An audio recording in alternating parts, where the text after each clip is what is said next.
Sup, Nerdmigos, I'm the Jive talking to John Norgrove. We've got Wife here, and we're back at it again for another Trek Jive. So today we are talking about Strange New Worlds, Season 2, Episode 3, Tomorrow, and Tomorrow, and Tomorrow. And what a tomorrow it was. Let me tell you what. So before we get yesterday. Before we get into that, please, let's see, blow up the bridge of that like button. And yeah, you heard me. And this is not a lot of options in this one. And you subscribe to the channel and do all that kind of stuff, whatever. Let's get right into it. So before we get into spoilers, let's do quickie review.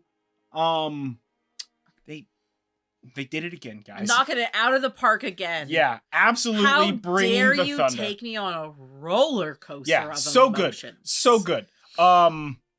Yeah, wow. Absolutely fantastic. I like, there's literally nothing I can say about this episode that isn't a spoiler. So absolutely fantastic episode. Go watch that right now. If you have not seen that, what literally are you doing here? Right? But don't leave. Pause. Right? Then go watch that. Come back, unpause. Yeah. It's the internet. Yeah. You can have multiple tabs open. If you're like me, my guess is you probably have 25 tabs open. Yeah. Right? So, yeah. I'm down to like 10, right? Like literally today I got down to 10. Few. But those are my resting 10. Yeah. Right? Yeah, those are like all of the things that I need to be a human on the internet. And you haven't done anything with it. Yeah, they're my resting 10. That's fine. That's fine though. This guy right here, my old memory buffer in the form of a hand computer, she has 67 tabs. Oh my God. No apps open. No. Let me tell you. Tabs are for remembering a thing that you need to remember. But if you keep your apps open, shame on you. My tabs are not for shame on me. Well, oh man, I thought like 17, which is like the 25 of them are just plants. Are literally just, oh, hey, I want to buy the seeds for that plant. So I Google that plant and then leave the tab so that when it's plant time, I can buy those seeds. So my lack of memory and requirement of digital assistance aside, spoiler alert. Yeah. Spoiler alert. Let's get into this one. Why would you do that with my emotions? Why would you do that to me, bro? I thought, listen, let's talk about the emotional roller coaster of this Star Trek episode before, right? Because the beginning of the emotions of this roller coaster begin slightly before this episode even aired. Yeah. Because Paramount, I'm talking to you specifically, people who are making decisions at Paramount right now. Everybody else, you know what? Take a coffee break. You deserve 10. Your boss is probably treating you like shit, so take 10. You're definitely not getting paid enough. You're definitely not getting paid enough. People who work at Paramount, you're getting paid too much. Stop making decisions. You don't know what you're doing. You're a bad person, and you should feel bad for the decisions that you've done. Why would you do that to Prodigy, you absolute freaking monsters? Holy heck.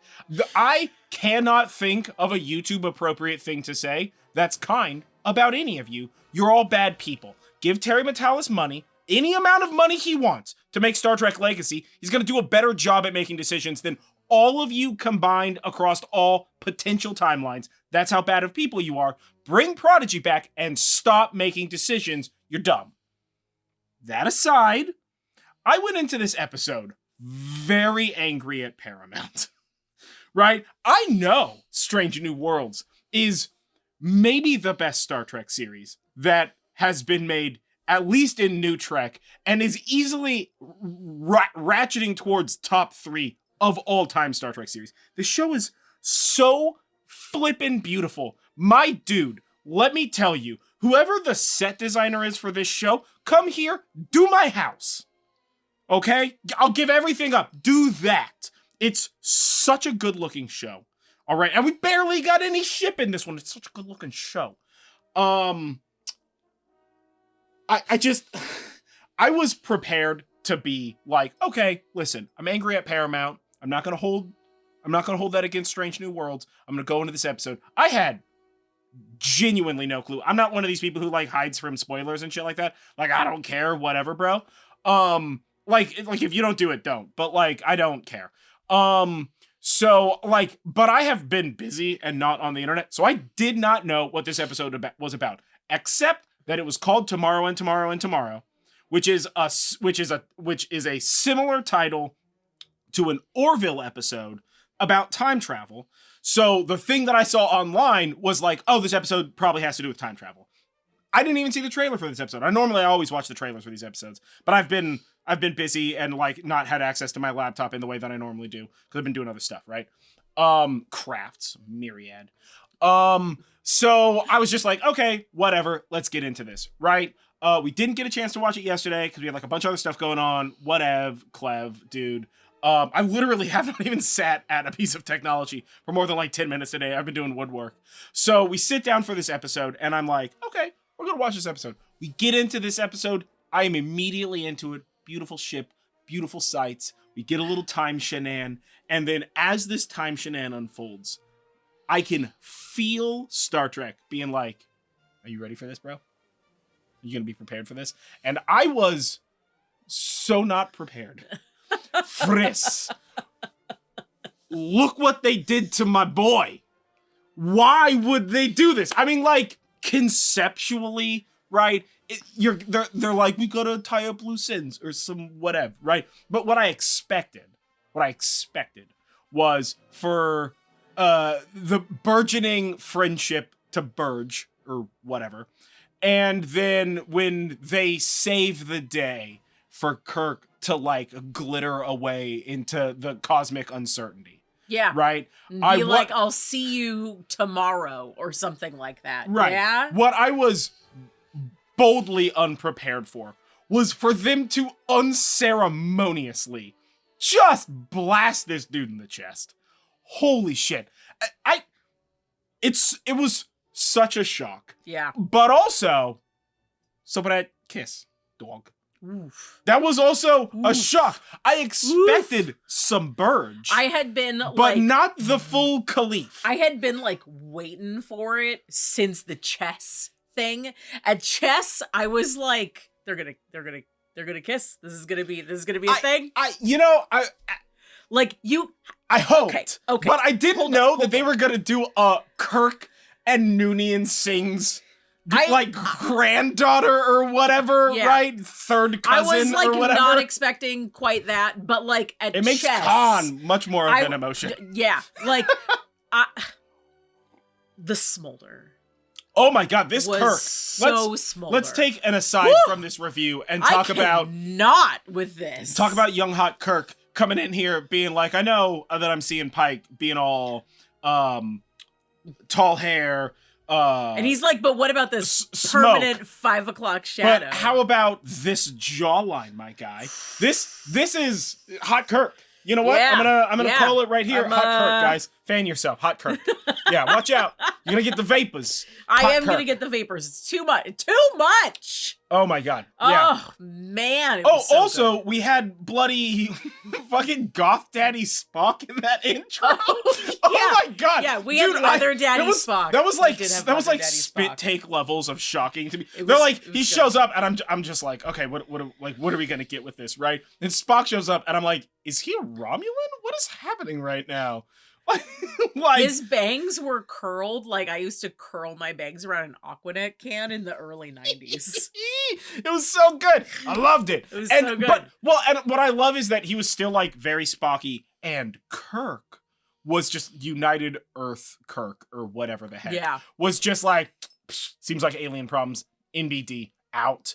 Which is crazy. Yeah. Oh my god. Like I want to know more about that, because that was like not mirror. That was time shenan. Yeah, that was right. So it wasn't future. full. It wasn't full Eve. That was just like that. You know what it felt like to me was the United Terran Empire or United Earth Empire or whatever the heck it was called in Discovery, when they like they're like, oh, we should go back to Earth, and the Federation's like, they're weird now, we don't do that, and they go back there and Earth is just like, shoot them out of the sky, and they're like, oh, we're from the Federation, and they're like, shoot them out of the sky still? Like the Federation isn't a thing, and we don't trust any of you non-Earth people, you know, where you're just like, humans are getting a little speciesist again. Yeah. You know? So like that was really interesting. Good start to the episode, right? We got a lot of like setup payoff with the Pelia stuff, which was fantastic. Literally as soon as Pelia was like, oh yeah, I have like a bunker just in case this utopian society collapses in bloody Vermont or whatever. I was just like, all right, so they're gonna go visit Vermont, and they show up in Toronto, and I'm just like, they're gonna go visit Vermont still? I don't know, right? But like this setup was just like too obvious or whatever. But yeah, this was like a great episode. This was a good character development episode for La'an. This was a fantastic and honestly, introduction of Hot Kirk.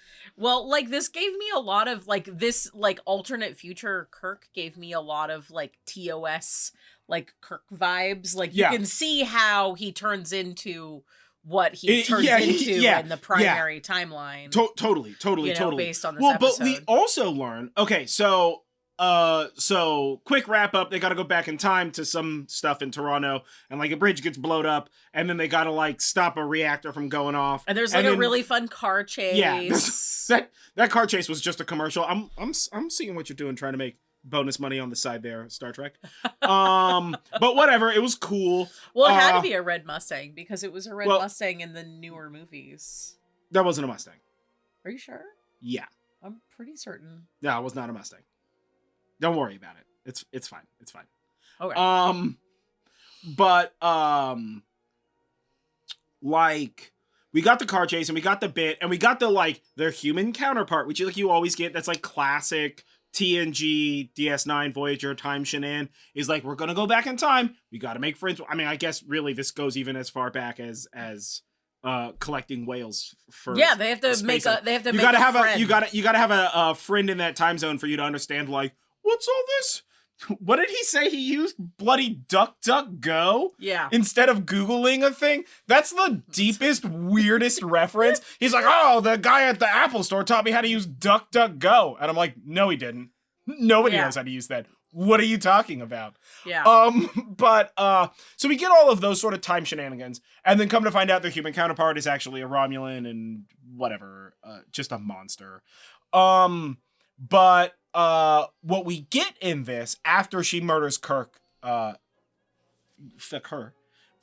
is that this like she references the temporal war from Star Trek Enterprise, which is very interesting. But she also mentions that like bad guys and Federation time cops have been going back in time trying to keep the timeline cool, and time itself seems to resist a bunch of change, which is also dope. But what we also get is that she says that this was originally supposed to happen in 92, and the way that time repaired itself is it pushed it back. Which to me, because she said that she had been there for 30 years. Yeah, which to me specifically corrects the logic that like the eugenics war should already be happening now. Like if we were in Star Trek's timeline, which we are, everybody be cool. We could have Star Trek stopping an asshat. I don't. It's so obvious. It could be a utopia. Trust me, you don't need Republic credits here. Oh my god, it could be so obvious. You just replicate a ship. Nope, humans got to be butts. That's fine. Have anything you want. So like, if we were on the Star Trek timeline, we would already be in or at the very beginning of the eugenics war. It's cute that you think that that's not. We're not in a eugenics war. I mean, I know that there are some people who think that some races are better than other races. Those people are idiots and losers. Yeah. And they look like dweebs. Oh my god, you guys all look like idiots. You're dumb. You have dumb opinions based on bullshit science. It's fine. I'm not trying to go there right now. But maybe later. But they're idiots. Let me tell you how stupid these people are. But so like what she mentions to me sort of corrects this idea that like, because we saw like 20 something Khan is a kid, right? And she says that the timeline has been repairing itself by pushing stuff back, which means that new Trek's timeline is slightly different than TOS, TNG, DS9, and Voyager's timeline.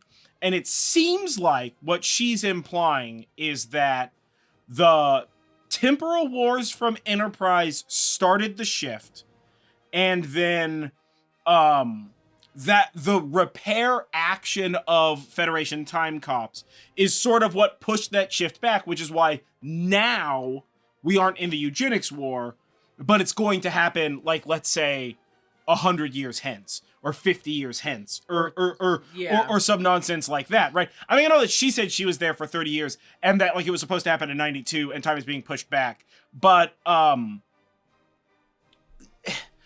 like, there's not enough information. I would honestly need to get out, like I would need to do some research to make, like, a hard mathematical calculation of how much time has been displaced because of the time war, the temporal wars in Enterprise. But there was a ton of Enterprise reference. This was an Enterprise heavy episode, which I'm actually pretty here for, because I feel like that's sort of the black sheep of the Trek family, right? And, like, Enterprise had a bunch of stuff not grand, but it also had a bunch of pretty interesting stuff in it. And they presented a type of Star Trek that really had not been done yet. And I think that they were certainly canceled early. If they had gotten that 5th season and done the upgrade to include the secondary engineering hull, I think that we would be having a different conversation. I think that Trek would have not taken as long of a hiatus, or any hiatus. And I think we would have gotten more new Trek out of that. I think that, well, like Paramount is doing now, they made a poor decision based on irrational logic, and as such, we as fans are suffering. Let them know. Tweet at them, because, I mean, they're idiots. So what are you going to do about it? But I like that she, by the things that she said, you could come to the conclusion that, right, obviously, like, maybe this isn't what they meant and I'm reaching. But from my perspective, what she said immediately solves for all of the, like, temporal inaccuracies between our timeline and Star Trek's timeline. Because, technically speaking, Star Trek has always existed in our future. Yeah. Right? It's not like alternate future. It's just our future, so long as we figure out not to be assholes. It seems simple enough. Which is very, very interesting. So I really like the way that they resolved that. Also, can we talk about, what if she just rolled over weird and, like, bumped that little button behind her ear 2 times on accident while she slept and then gets vaporized? Or, like, she got a massage. Yeah, or just, like, whatever, man. Like, what if some dude at a bar accidentally gets weird and, like, tries to touch her face on accident and bumps it twice? Like, it's whatever. It's as soon as like, when she fell and she's like, ugh, and, like, hits the thing and vaporizes, I was like, that seemed like not a complex enough series of motions not to accidentally die, girl. Absolutely laughed out loud when that happened. Yeah, I was just like, no, that's so high risk, dude. Yeah. I mean, maybe there's, like, a sensor in her, like, her finger that makes the contact. Yeah. But, We like, gotta believe there's some sort of protection protocol. What if you wake up with a stiff neck, girl? Yeah. I wonder if she used one of those, like, those, like, muscle hammer, those like muscle hammer things that you use when you're working out and stuff, because she's clearly still working out, right? Because she's on a low gravity world, so she would, right? For 30 years, right? So she was using one of those, and it's like, and it just, like, turns into gloop or whatever the fuck. Yeah, she just turns into ash like a vampire. Oh my god, it was so ridiculous. Whatever. Also, we just washed over that the genetic research for the eugenics war is being powered by a cold fusion reactor that's being kept secret from the world. They're just like, oh, it's the reactor explosion. And they're like, no, it's not. And they're like, all right, never mind then. And then just move past. And I'm like, Canada's got a secret cold fusion reactor? What the fuck's going on with this?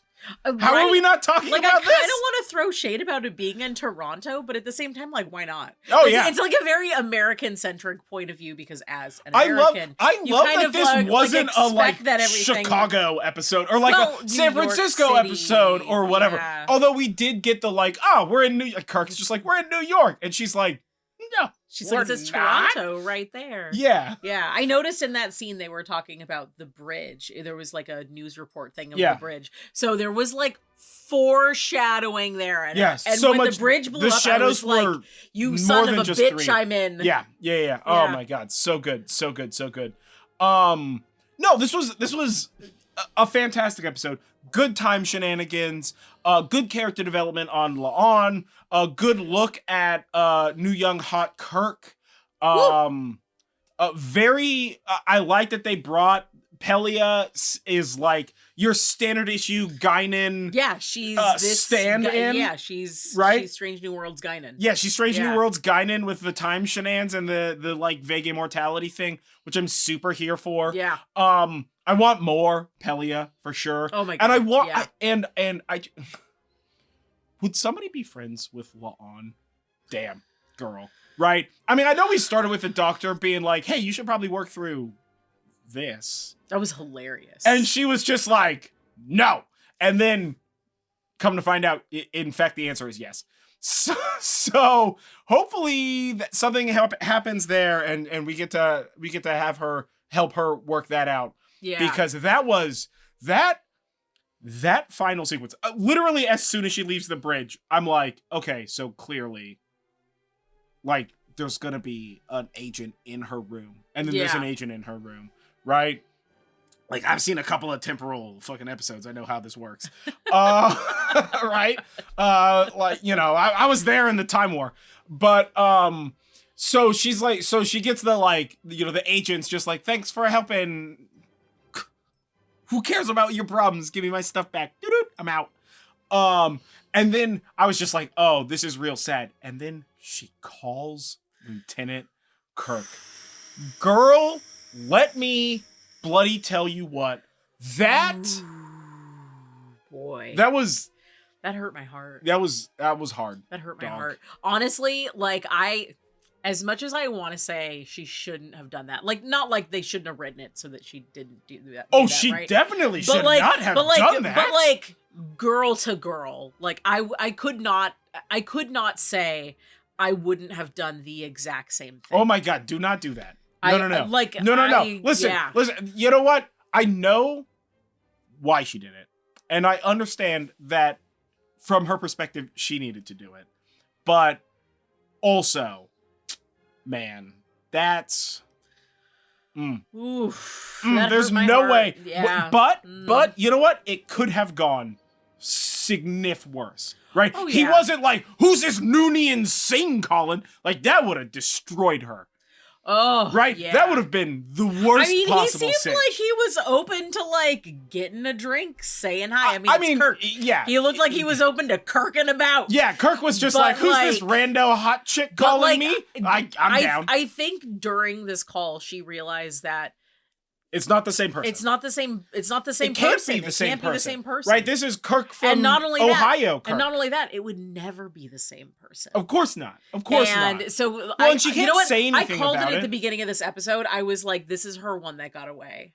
Sure. And that well, I mean, he didn't get away. He got blasted in the chest. Well, he did get away because they never got to have the thing. Never, and I don't mean like, dude, I don't mean like do like, this sexy time. When she's like, maybe you can, maybe the thing will protect you and you can come forwards in time with me. And I'm just like, honey, girl, you know that's not how time works at all. Oh, you know that's not how they're gonna let that happen. The time police would yank that guy so fast, bro. Yeah. Like, oh man, yeah, absolutely heartbreaking ending. Yeah, absolutely heartbreaking ending. Poor thing. Yeah, that was what an ending. What an ending. Yeah. But so before we wrap up this long-winded conversation of bits, what was your favorite part?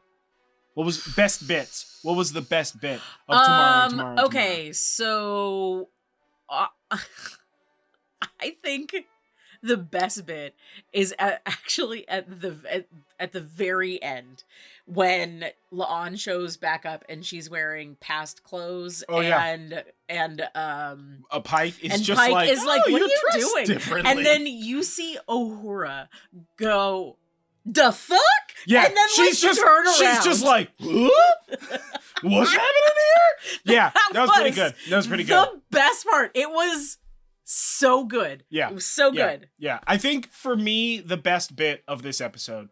I've got two bits that are pretty even. And then after that, it's definitely playing that chess. I had not thought that playing chess was nearly as sexy as what just happened there. The only thing he could have done was roll up those sleeves. Yeah. I mean, that was a good bit. That's classic Kirk being like, look at me all smoldery and hot and a silly boy. But, you know, secretly I'm like a strategic genius and whatever. Yeah. Because Kirk's like, I love the throwaway line where he's just like, I mean, this is only like fucking 2D chess. Like, it's not even 3D chess. This is simple stuff. Don't even worry about it. That's so tasty. Absolutely delicious. Was super there for that. For me, the two best bits were Kirk's obsession with hot dogs. Just in general, not a particular scene, just how hype this motherfucker was on hot dogs the whole time. I'm just like, yeah, I feel that, dude. I literally always want hot dogs. That is true. It is the best food. Hot dog. And hot dog from a street vendor, just random street meat, best meat. I want a hot dog from a cart of questionable quality. Those are the best hot dogs. I will defend that hill. Hot dog from a cart, people, join me in the war against these motherfuckers trying to eat all kind of healthy food and shit. We'll destroy salads, guys. We got this. Yeah, we're fueled by better stuff. So absolutely, his love for hot dogs was just to die for. Right? Very here for that. And Pelia just being like an engineer. No. Look at what I do. She's here. like, at best, I'm an art thief, and you're like, no, you don't understand. She's like, I work in retail, and I didn't take a math class since Pythagoras invented this stuff. Is the best fucking line delivered ever, bro. I'm gonna have to co-opt that line. Oh my god, it's so good. I'm just like, yeah, I get it, bro. Yeah, they're expecting too much from you. Work your wage, girl. Don't help. Yeah, like so good. Oh man. Absolutely fantastic. And then, of course, that, like, sort of feedback, that, like, sort of closing the loop at the end of the episode when La'an walks on the bridge and Pelia gives her a little, like, look. You're just like, you know? Yeah. So I was very here for that. But, yeah, this was such a great episode. There were so many good bits. Solid time travel episode. Just, oh, man, so much fun. Roller coaster of feelings. Roller coaster. We didn't even talk about little boy Khan Noonien Singh. Little doesn't want to die sad boy Khan Noonien and Singh. Her sort of accepting that that's her legacy and her heritage. Well, accepting that it's a thing that was necessary. Yeah. You know? Yeah. It's that to quote Alan Watts, right? You know what quote I'm gonna use, right? People, how does he say this? Something to the extent of, if you're stuck in the past, like depression is being stuck in the past and anxiety is being stuck in the future. And like true satori is only achieved by living in the moment, right? She was so stuck in and dwelling on like this legacy attached to her name that she never really thought about what that legacy, regardless of how tumultuous and terrible that legacy was, what it did to humanity, what it did for humanity in order to teach us how far we could slip before we decided and realized that we shouldn't be assholes and we should instead just let everybody do peace shit and everybody do peace and then it works out, right? Well, and I think it's actually more than that because it's also like how it affects her and how it molded her, because basically she's looking at this like time travel episode where she does a thing and then this whole future is erased. Like she gets rid of a little boy Khan, and well, it's more than just she doesn't exist. It's that the Federation itself doesn't exist. Whether or not the goodness she, of all whether or not she would exist, she recognizes that removing that thing from her life, the thing that she's thought would have been the answer for so long, is not actually the answer. Yeah. Well, and I think that we definitely get that conclusion. She learns that in just the most human way possible from a bloody Romulan. Yeah. Right? Romulans and Vulcans saying shit we don't want to hear since fucking first contact, bro. But like, you know, that Romulan lady's like, you know, she says it and it's sort of like a passing bit, but she says that like you can't judge time on intuition. Right? They use supercomputers to model events, and even those, it's a shot in the dark. Time is a profound thing, right? The past is, and nothing you do about it, nothing you feel about it changes what it is, right? How you can grow from it, how you can learn from it, what you can do to make up for it. And like what she does is who she is. And if somebody's going to judge her for a past that she had no control over, then the lesson there isn't that she should feel bad about her past, but it's that the person who's judging her is not worth her time to care or worry about, because that person is stuck in the past. They're living a life devoid of nowness, right? Lacking in the truest form of Satori, right? And as such, I think that accepting Khan and observing Khan, and I think that showing Khan, like seeing Khan as a child, helped her learn this. That like he was as much a product of time as she is, right? And like what he did was terrible, and Khan Noonien Singh, other than his absolute love for the deepest V humanly possible, for a shirt, and like 47 pieces of flair aside, is a monster. Right? We're gonna judge that, right? Like he's a monster, but that doesn't make her a monster, right? That just makes her a product of time, right? And like I think that the growth from that is that she's no longer gonna look at the people who interact with her as judging her from the place of she is a child, you know, she is a project, you know, a descendant of Khan, right? And more that she is La'an. And the people who are gonna do that, fuck them. The people who aren't gonna do that, those are your true friends. Those are the people you can trust, right? And it's that, like, I think this lesson goes kind of more than just like her character development. I think this is often a lesson that a lot of people can learn from, right? Our traumas in the past and the like sort of formative nature of our histories, you know, is a thing that we can make up for, and it's a thing that we can apologize for, and it's a thing that we can rectify. But in the grand scheme of things, you can't change it, right? All you can do is improve from it, right? Learn from it and become better people in the long run. Oh my God, I'm looking at you, all of you fucking assholes who are being all bloody South Rise Again ass motherfuckers. Right? Like, you have to learn from it and improve. Try harder, guys. You're doing it wrong. Who'd have thunk? But no, I think this was a fantastic episode. A very poignant episode. A amazing character study in La'an, and character development in La'an. A very good look for new young Kirk, right? You know, it's early. We don't know if we're going to get more of new young Kirk, but I am prepared for post Strange New Worlds. Hey, this guy who's playing new young Kirk, put on your yellow tunic, get in the chair, bro. I'm here for it. That he absolutely crushed Kirk. Mm-hmm. Absolutely crushed it. And I'm so here for it. I'm so here for it. But before we ramble further about how fantastic this episode was, and this show is, or before I bury myself in a hole of saying mean things to assholes from everywhere, let's wrap it up here. What was your favorite part? Leave a comment below. Bloody Vulcan neck pinch, that like button, right? Put it to sleep and steal its car. Subscribe to this channel.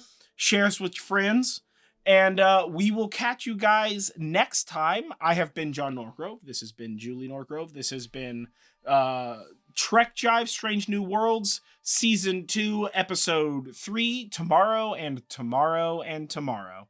And we will catch you guys next time. What do we do at the end of these? Hit it. Oh no. Let's go. Let's go. There it is.